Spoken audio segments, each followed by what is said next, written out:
Hey guys, Junie here and welcome to my channel. A common question I get is, what crafter should I level first? Well, the answer is all of them. Okay guys, that was the end of the video. I hope you all enjoyed. Wait, you wanted more?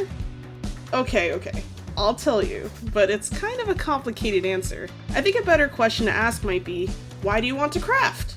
Is it for money, pairs, melds, gear? Those are the four most common reasons, but I'll go over them and hopefully by the end of the video, you'll have a more comprehensive understanding of what each crafter can do for you and how you should pick which ones to prioritize. If you're crafting solely for the purpose of earning gil, there isn't really a clear answer as to which crafter would make you the most money.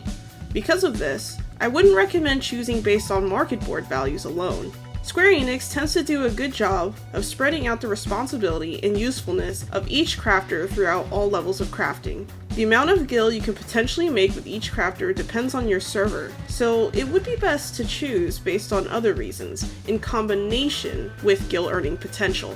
The ability to repair your own gear is one of the biggest benefits to leveling your crafters.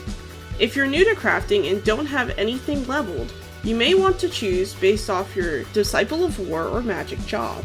Well, the main one anyway. So for example, if you main White Mage, Weaver makes the majority of the left side pieces, so it might not be a bad idea to level it first. Take the time to look through the gear on the classes you play and see what crafters are most needed to repair the gear. When you hover over a piece of gear, it will show you the repair level in the description. You can repair at 10 levels below the equipping level. It also will show you what grade of dark matter is needed to repair the gear. Keep in mind that you don't have to match the dark matter perfectly, because you can use the highest grade of dark matter to repair everything. At the time of this video, grade 7 dark matter is the highest type and can be used on every piece of gear. You can buy dark matter with Grand Company seals, so it's pretty cheap since it doesn't cost anything to get. Repairing gear yourself will also have the added effect of reducing the need for repairs, because you can repair past 100% condition. So not only is self-repair basically free, but it's also convenient.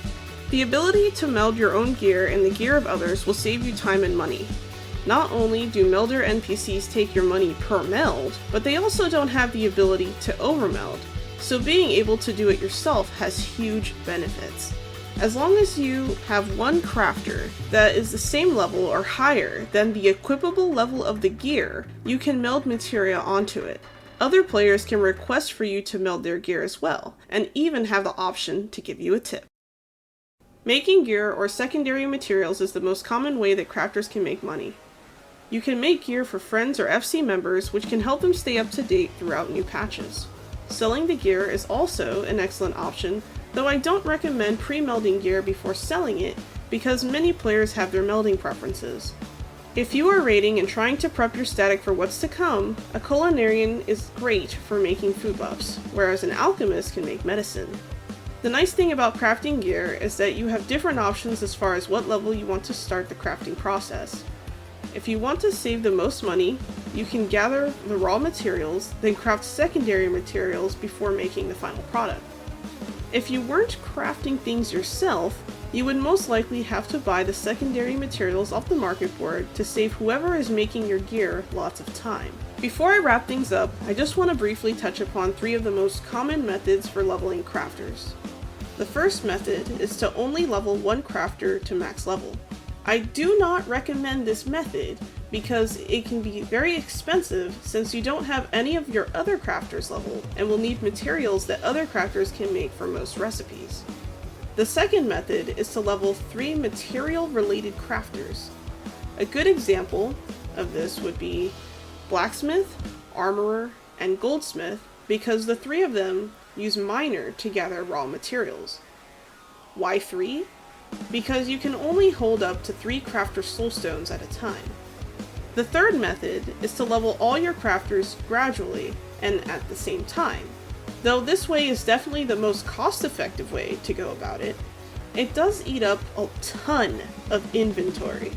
I generally recommend the second method for most people starting out, but if you're committed to crafting and already have a bunch of extra retainers, the third method might be right for you. By the way guys, if you like the video so far, please leave a like, share, comment, and subscribe because it helps out the channel. And I would also like to do more videos like this one in the future. That being said, I made a written guide to help you determine which crafters to start with or prioritize, so that if you're looking for just a quick reference, I'll put it in the description. Under each crafter, I list the different categories of items they can make, so if you're not sure what crafter would benefit you the most, you should check it out. Thanks for watching, Judy out.